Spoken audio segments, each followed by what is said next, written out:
Dust allergy, sinus, asthma, psoriasis 100% treatment శాస్త్ర పరిష్కారం కొరకు Neocare homeopathy MD doctor Bellamkonda Nageswararao గారిని సంప్రదించండి. నమస్తే, వెల్కమ్ టు సుమన్ టీవీ. నేను మీ సాయి. పవన్ కళ్యాణ్కి ప్రమాదం పొంచుకుందా? పవన్ కళ్యాణ్కి థ్రెట్ కొనసాగుతుందా? దీనికి సంబంధించి తాజాగా ఒక నిఘా విభాగం నుంచి పవన్ కళ్యాణ్కి కొంత థ్రెట్ ఉందనేటువంటి సమాచారంతో వార్తలు సోషల్ మీడియాలో చక్కర్లు కొడుతున్నాయి. నిజంగానే పవన్ కళ్యాణ్కి అలాంటి పరిస్థితి ఉందా? ఆ థ్రెట్ కలిగించేటువంటి వ్యక్తులు ఎవరు? దీనికి సంబంధించి మనం మాట్లాడదాం. మనతో పాటు Suman TV news chief editor Keshav గారు ఉన్నారు. సార్ నమస్తే.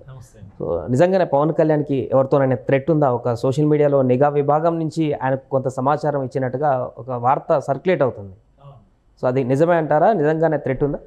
నిజమా కాదా అనేదానికంటే అక్కడ అందులో మెన్షన్ చేసినటువంటి పాయింట్స్ చాలా ఇంపార్టెంట్ అంశాలు కనిపిస్తున్నాయి. ముఖ్యంగా ఆంధ్రప్రదేశ్లో అధికార బదిలీ జరగడానికి, అధికార మార్పిడి జరగడానికి ప్రధానమైనటువంటి కారణం పవన్ కళ్యాణ్ అనేటువంటి అభిప్రాయం కొన్ని వర్గాల్లో చాలా బలంగా నాటుకుని ఉంది.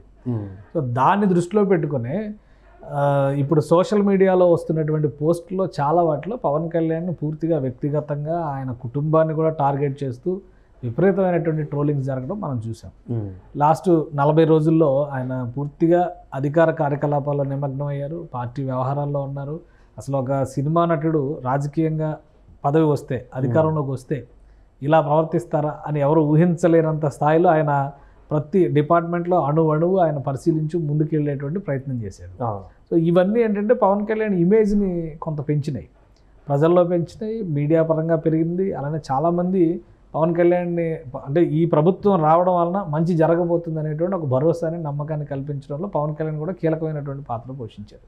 సో ఇప్పుడు జగన్మోహన్ రెడ్డి గారు అధికారం కోల్పోవడానికి ప్రధానమైనటువంటి కారకుడు. ఎందుకంటే ఎలక్షన్స్కి 2 సంవత్సరాల ముందరే ప్రభుత్వ వ్యతిరేక ఓటు చీలబోనివ్వను అని ముందే చెప్పినటువంటి వ్యక్తి పవన్ కళ్యాణ్. టీడీపీని, బీజేపీని ఒక తాటిపైకి తీసుకురావడంలో ఆయనదే కీలక పాత్ర. సో ఎలక్షన్స్ టైంలో కూడా, ఎలక్షన్స్కి ఇంకొక నెలన్నర ముందర వరకు కూడా పొత్తు అవుతుందా లేదా అనేటువంటి సందేహాలు ఉన్నాయి. కానీ పవన్ కళ్యాణ్ మాత్రం ఢిల్లీ పెద్దలను ఒప్పించి కాళ్ళు పట్టుకునైనా కానీ ఈ పొత్తు చేసే బాధ్యత నాది అన్నాడు. నిజంగానే ఆయన చేసినటువంటి ప్రయత్నానికి తగ్గట్టుగా అద్భుతమైనటువంటి ఫలితం వచ్చింది, ఎవరు ఊహించినటువంటి ఫలితం. ఇప్పటివరకు ఆంధ్రప్రదేశ్ చరిత్రలో ఒక మెగా విజయం అనమాట. అంత పెద్ద విజయం ఇంతవరకు నమోదు కాల. మొన్నటి వరకు అందరూ ఏమనుకున్నారంటే 151 సీట్లతో గెలవడమే ఒక పెద్ద విజయం కింద పరిగణించారు. ఇప్పుడు అది చిన్నబోయింది. అలానే ఘోర పరాజయానికి పరాకాష్ఠలాగా 11 సీట్లకు పరిమితం అయిపోయింది జగన్మోహన్ రెడ్డి పరిస్థితి. సో వీటన్నిటికీ కూడా కారకుడు పవన్ కళ్యాణ్. ఆయన చేసినటువంటి రాజకీయం, ఆయన చేసినటువంటి మంత్రాంగం, ఆయన ఇన్వాల్వ్మెంట్ వలన ఇదంతా జరిగిందని ఒక వర్గం చాలా బలంగా నమ్ముతుంది. అందుకనే పవన్ కళ్యాణ్ని చాలా గట్టిగా టార్గెట్ చేసిందనేటువంటి చర్చ నడుస్తుంది. ఇప్పుడు వైరల్ అవుతున్నటువంటి మెసేజ్ ప్రకారం చూస్తే కొన్ని గ్రూపుల్లో పవన్ కళ్యాణ్ని టార్గెట్ చేస్తున్నటువంటి కొన్ని కామెంట్స్ ఆయనకి ప్రమాదం తీసుకొచ్చేలా ఉన్నాయి.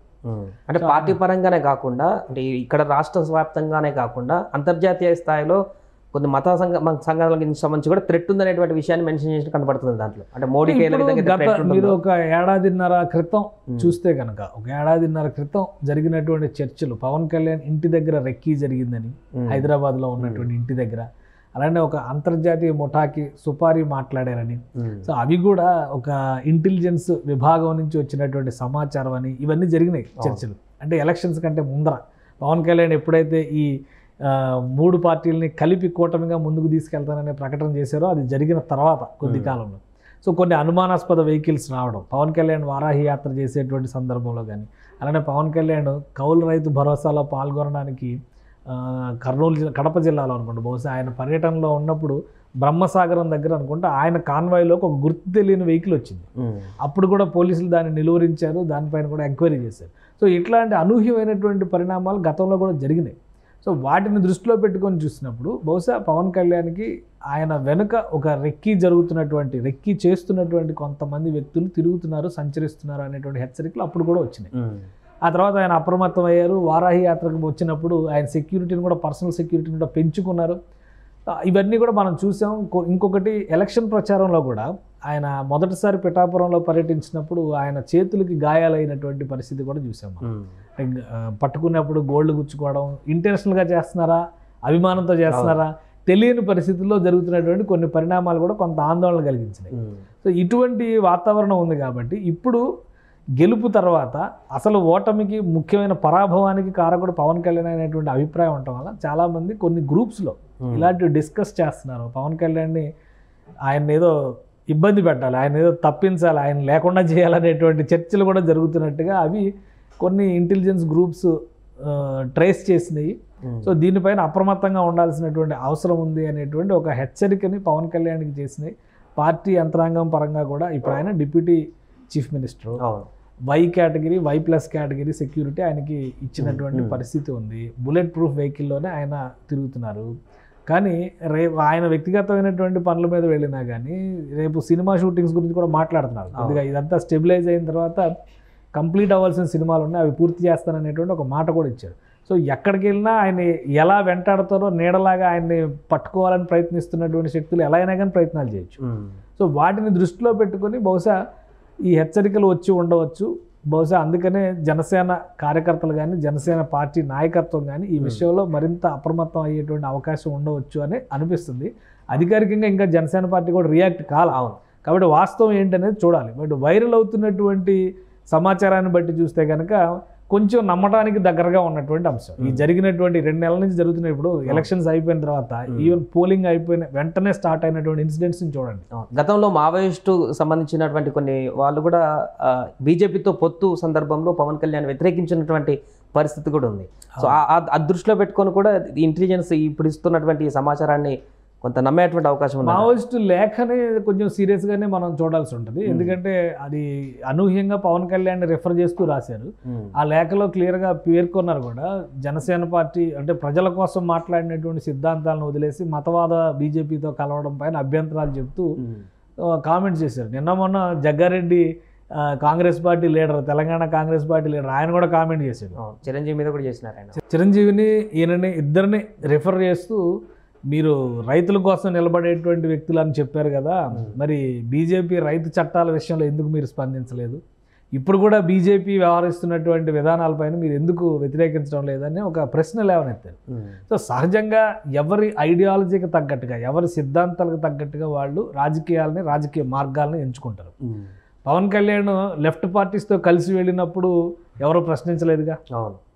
ఒకవేళ తప్పుంటే మరి లెఫ్ట్ పార్టీస్ కూడా అవుట్డేటెడ్ ఫిలాసఫీ అని చెప్పిన బెంగాల్ లాంటి చోట్లే ఇప్పుడు ఒక ఎమ్మెల్యేని గెలిపించుకోలేని స్థితిలో కమ్యూనిస్టులు ఉన్నారు కదా. అలాంటప్పుడు కమ్యూనిస్టులతో ఎలా పొత్తు పెట్టుకుంటామని 2019లో అడిగి ఉండాలి కదా. సో ఒకటి వాళ్ళ రాజకీయ పార్టీల సిద్ధాంతాలను బట్టి, భావజాలాలను బట్టి ముందుకెళ్ళేటువంటి ప్రయత్నం చేస్తారు. ఇప్పుడు దేశంలో 2 భావజాలాలు నడుస్తున్నాయి. ఒకటి పాత కాంగ్రెస్ విధానాలతో కూడినటువంటి భావజాలం, రెండోది బీజేపీ తీసుకొచ్చినటువంటి అది మతవాదం కావచ్చు లేదా జాతీయవాదంతో కావచ్చు. సో ఈ రెండింటితో కలిసినటువంటి సిద్ధాంత వైరుధ్యాలపైనే ఒక యుద్ధం నడుస్తుంది దేశంలో, రాజకీయ యుద్ధం. ఆ క్రమంలో ఎవరు ఎటువైపు నిలబడతారనేది వాళ్ళ ఇష్టం. ప్రజాస్వామ్య దేశం కదా. ఈ మిగతా విషయాలు వచ్చేసరికి ప్రజాస్వామ్యం గురించి మాట్లాడి వాళ్ళ ఇష్టానికి వాళ్ళు నిలబడితే నువ్వు అలా నిలబడకూడదు, ఇలాగే నిలబడాలని నువ్వు చెప్పడానికి నువ్వెవరు? ప్రజాస్వామ్యంలో వాళ్ళ చాయిస్ వాళ్ళది. అందుకనే చిరంజీవి గారు కానీ పవన్ కళ్యాణ్ గారు కానీ వాళ్ళ నిర్ణయాలు తీసుకున్నారు. ఆ నిర్ణయాలకు కట్టుబడి ప్రజల్లోకి వెళ్ళారు. ప్రజలు వాళ్ళని నమ్మారు. గత ఎన్నికలో నమ్మకపోయి ఉండొచ్చు, ఈ ఎన్నికలో నమ్మారు కదా. అందుకే కదా 100% రిజల్ట్ వచ్చింది పవన్ కళ్యాణ్కి. కాబట్టి ఒక వ్యూహం ప్రకారం ఆయన వెళ్ళాడు. ఆ వ్యూహానికి ప్రజా మద్దతు లభించింది. సో ఇప్పుడు ఒకవేళ నక్సలైట్లు చెప్పినటువంటి వాదనే నిజమైన వాదన, బలమైన వాదన అనుకుంటే నక్సలైట్లు చెప్పిన విధానాలు ఎక్కడైనా అమలవట్లేగా. ఇప్పుడు ఆంధ్రప్రదేశ్లో ఒక రకంగా పుట్టినిల్లు లాంటిదిగా చూసేవాళ్ళు. బెంగాల్ తర్వాత ఆంధ్రప్రదేశ్లోనే బలమైనటువంటి ఉద్యమ నిర్మాణం జరిగింది. బలమైన నాయకత్వం కూడా ఆంధ్రప్రదేశ్, ఉమ్మడి ఆంధ్రప్రదేశ్ నుంచే వచ్చింది. ఇప్పటికీ నాయకత్వం వహిస్తున్న వాళ్ళు తెలుగు వాళ్ళే, తెలంగాణ వాళ్ళు కావచ్చు, ఆంధ్ర వాళ్ళు కావచ్చు. మరి ఎక్కడ నిలబడలేకపోయింది కదా. కాబట్టి అది సిద్ధాంతపరమైనటువంటి అంశం కాదు. ప్రజలకి మేలు జరిగేటువంటి క్రమంలో కొత్త కొత్త వేషాల్లో వస్తూ ఉంటారు రాజకీయ నాయకులు. ఇప్పుడు ప్రతిసారి బూర్జువాలు, పెట్టుబడిదారులు అనేటువంటి రూపంలో వాళ్ళు ఒకే రూపంలో వస్తారా? ఇప్పుడు ఇంకో పార్టీ రూపంలో వచ్చి ఉండొచ్చు కదా. ప్రజాభిప్రాయం ప్రకారం ఇప్పుడు ఎక్కడికక్కడ కబ్జాలు చేశారు, 100 ఎకరాలు 1000 ఎకరాలు ఆక్రమించుకున్నారంటే ఇవన్నీ బూర్జువా విధానాల నుంచి వచ్చినటువంటి పోకడలే కదా. ఇప్పుడు రంగు మార్చి ఉండొచ్చు కదా. కాబట్టి పోరాట పందాల మార్పు కూడా వచ్చి ఉండొచ్చు. జనసేన పందాన్ని అందుకనే జనం అంగీకరించి ఉండొచ్చు. సో అందుకని కమ్యూనిస్టులు కానీ ముఖ్యంగా నక్సలైట్లు లేవనెత్తినటువంటి అంశం అది ఒక హెచ్చరిక లాంటి అంశంగా మనం చూడాల్సి ఉంటుంది. ఇప్పుడు ఉనికి కోసం ఏం చేయడానికైనా ప్రయత్నించవచ్చు నక్సలైట్లు కూడా. సో అంటే మావోయిస్టులు వాళ్ళ పరిస్థితులను బట్టి వాళ్ళ నిర్ణయాలు వాళ్ళకు ఉంటాయి. కానీ ఇక్కడ జరుగుతుంది ఏంటంటే సోషల్ మీడియాలో బహిరంగ వేదికలపైన వాళ్ళకు వాళ్ళు ఒక ఇంటిగ్రల్ గ్రూప్స్ పెట్టుకొని ఇంటర్నల్గా వాళ్ళు మాట్లాడుకుంటున్నటువంటి విషయాల్లో ఈ విషయానికి ఇతనే అడ్డు వేశాడు, ఈ విషయానికి ఇతనే అడ్డుకట్టగా నిలబడ్డాడు, ఇతన్ని తప్పిస్తే ఎలా ఉంటుంది, ఇతన్ని తప్పించాలంటే ఏం చేయాలి, ఇలాంటి చర్చలు జరిగినట్టుగా ఆ సోషల్ మీడియా గ్రూప్స్లో డిస్కషన్స్ జరిగినట్టుగా దృష్టికి వచ్చిందని అంటున్నారు. సో ఆ క్రమంలోనే ఇక్కడ ఇంటెలిజెన్స్ హెచ్చరికలు కావచ్చు, పవన్ కళ్యాణ్కి సంబంధించినటువంటి ఇన్స్ట్రక్షన్స్ కావచ్చు, ఇవన్నీ చెప్తున్నారనేది సమాచారం. కానీ ఒకటైతే దృష్టిలో పెట్టుకోవాల్సింది, ప్రస్తుత రాజకీయాల్లో హత్యా రాజకీయాలు అనేవి ఎట్టి పరిస్థితుల్లో కూడా వాటిని ఆమోదించేటువంటి పరిస్థితి లేదు. రాజకీయ పార్టీలే ఇప్పుడు చాలా వరకు రాజకీయ పార్టీలు గతంలో మనం చూసాం, ఎమ్మెల్యేలని, మంత్రుల్ని, నక్సలైట్లు కావచ్చు, ఇంకొకరు కావచ్చు నడిపినటువంటి, ఇప్పుడు సిద్ధాంతపరమైనటువంటి వైరుధ్యాలపైన పోరాటం జరుగుతుంది కానీ మనుషుల్ని చంపుకునేటువంటి హత్యా రాజకీయాలు జరగట్లా. కింది స్థాయిలో జరుగుతున్నటువంటి వాటికి కారణాలు కొన్ని వ్యక్తిగతమైనటువంటి అంశాలు ఎక్కువగా దానిలో మేళవించి ఉంటున్నటువంటి పరిస్థితి ఉంది. కాబట్టి పవన్ కళ్యాణ్ని అడ్డుకుంటే వ్యవస్థ మొత్తం మన కంట్రోల్లోకి వస్తుంది అనుకోవడం, పవన్ కళ్యాణ్ని తప్పిస్తే ఇంకేదో జరుగుతుంది అనుకోవడం పొరపాటు. దమ్ముంటే, చావుంటే పవన్ కళ్యాణ్ చేస్తున్నటువంటి సిద్ధాంత పోరాటంతో ఎలా తడబడాలో అది చూడాలి. దాన్ని ఎలా తలపడి దాన్ని ఓడించాలో దాని గురించి ఆలోచించాలి, లేదా మన బలాన్ని ఎలా పెంచుకోవాలో అది చూసుకోవాలి. కానీ ఇలాంటి తప్పుడు ఆలోచనలు చేస్తే కనుక దాని పర్యవసానాలు కూడా దానికి తగ్గట్టుగానే ఎదుర్కోవాల్సినటువంటి పరిస్థితి ఉంటుంది. Right sir. అది ప్రస్తుతం పవన్ కళ్యాణ్ పైన కొంత థ్రెట్ ఉందనేటువంటి విషయాన్ని నిఘా వర్గాలు చెప్పినట్టుగా ఒక వార్త అయితే సోషల్ మీడియాలో సర్క్యులేట్ అవుతుంది. ఈ వార్తతో అటు జన సైనికులు కూడా కొంత ఆందోళన వ్యక్తం చేస్తున్నారు.